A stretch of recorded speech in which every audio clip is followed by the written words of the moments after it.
കണ്ണൂരുകാരായ നമുക്കറിയാം പറശ്ശിനിക്കടവിലെ മുത്തപ്പൻ്റെ നിവേദ്യം കള്ളാണെങ്കിലും ഇന്നേ വരെ ഒരു ഭക്തനും അവിടെ കള്ള് കൊടുത്തിട്ടില്ല എന്നുള്ള കാര്യം.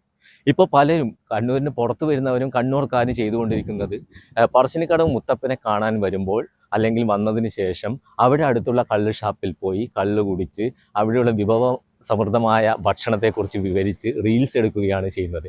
ഇതാണ് പല ആൾക്കാർക്കും പറശ്ശിനിക്കടവ് അമ്പലത്തിൽ വരുമ്പോൾ കള്ള് കുടിച്ച് വരണോ അല്ലെങ്കിൽ അതിനുശേഷം കള്ള് കുടിച്ചാൽ മതിയോ എന്നൊക്കെയുള്ള രസകരമായ ചോദ്യങ്ങൾ ചോദിക്കുന്നത്. ഇത് നമ്മൾ സീരിയസ് ആയി എടുക്കേണ്ട ഒരു കാര്യമാണ്.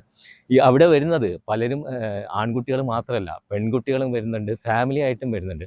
കുട്ടികളെ അടക്കം കൊണ്ടുവന്ന് ഭക്ഷണം നിരത്തി വെച്ച് അതിൻ്റെ മുന്നിൽ കള്ളും വെച്ച് ഫാമിലിയായി കള്ളു കുടിക്കുന്ന ഒരു സിറ്റുവേഷനാണ് ഇന്ന് പറശ്ശിനിക്കടവിലെ റീൽസുകളിൽ നമ്മൾ കാണുന്നത്. അപ്പോൾ മുത്തപ്പനെ കാണാൻ വരുന്നതിലുപരി അവിടെ നിന്നും കള്ളു കുടിക്കുക എന്നതാണ് ഇവരുടെയൊക്കെ ലക്ഷ്യം. ഇത് നമ്മൾ ഒരിക്കലും പ്രോത്സാഹിപ്പിക്കാൻ പാടില്ല.